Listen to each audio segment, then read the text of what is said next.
America, congratulations on the film. Watched it last night. So fun, funny, smart. When you first got the call and the pitch is Barbie goes into the real world and you're the first human she meets, what was that initial reaction? Well, I didn't know that much about it. Okay. When I knew there was a Barbie movie happening, and I never in a million years thought that would have anything to do with me.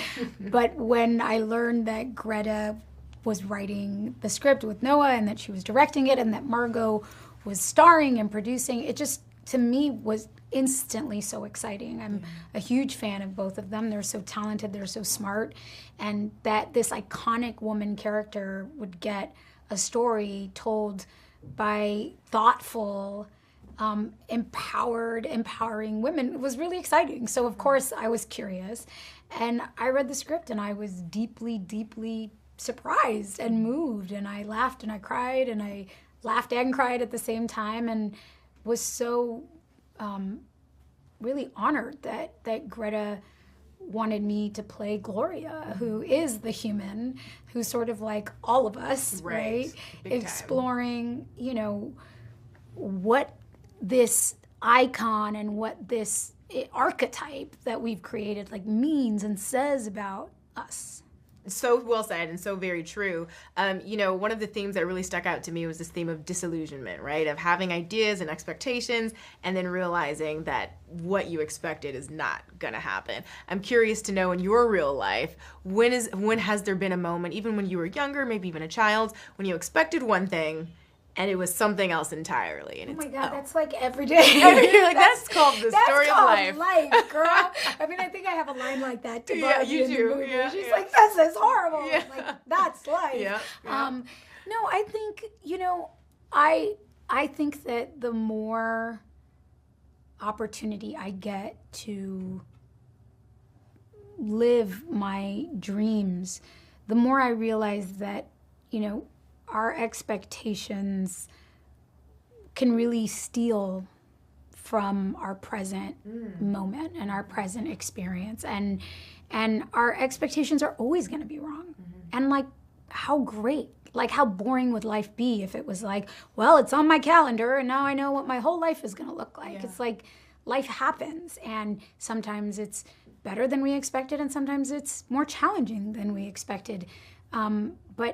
But I think that it's about like enjoying what it is, and instead of resisting and fighting what it is, and also, you know, accepting what's true.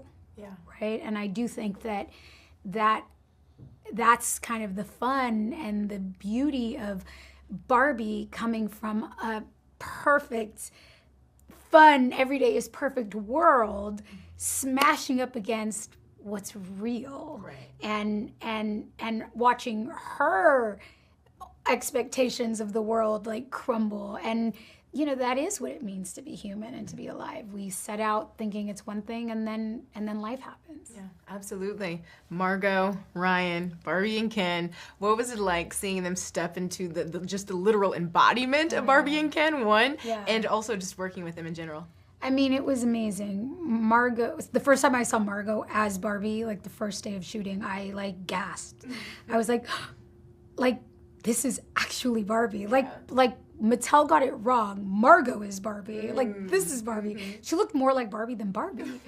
So it was like breathtaking. And she's so hardworking, such a professional, so talented, a joy to be on set with every single day, and just a joy to watch her. And I knew from the moment I heard that it would be Margot playing Barbie that there would be so much heart and so much depth and intelligence and just layers underneath this like girl who's like the prettiest girl and your best friend. And it was such a joy watching Ryan take on this role. I mean, you know, he brought so much commitment, like dead seriousness to like this role and what this role was exploring. And it was fun and funny to watch, but it was also devastating because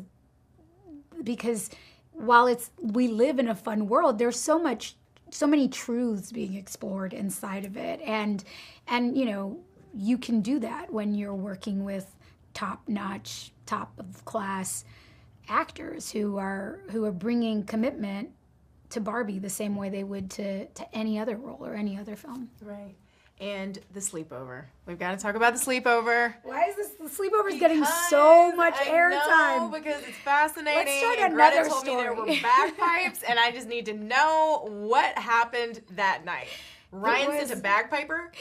Ryan sent a guy in a kilt to play the bagpipes and to deliver the speech from Braveheart. So random. Which is... Make it make sense. No, it makes no sense. Like, it makes no sense to me. But that is what happened. Okay. You can ask Ryan why he did that. But that was fun. We played games. Yeah. I am a competitive soul. Okay. So it was a blast. I had so much fun. And...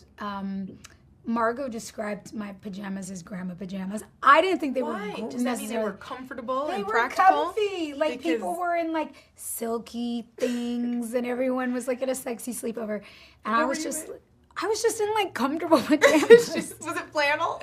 It wasn't flannel. No shade if it is. It was floral, and it was pink. But, I mean, a grandma could wear them, but I didn't think of them as grandma pajamas. I'm sure they were fabulous. Yeah.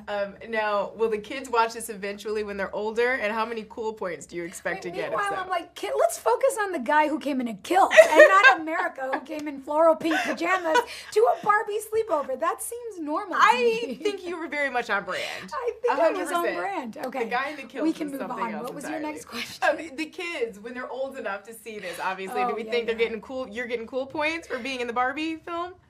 Yeah, I think about Barbie? Are they playing with them? No, they're still like too young to really know like what it means. But they did visit Barbieland, and they think that when I'm not with them, I live and work in Barbieland. So if I'm at work and I FaceTime them, they're like, "Can we see the Barbie house?" And I'm like, "No, I don't work every day on," but it's their only context for my work. Is like, where's Ken? They're like, "Where's the convertible?" I'm like, "No, that's not how it works." Not it. Well, congratulations on the film. Thank Incredible you. job. Thank you Thank so you, much. America.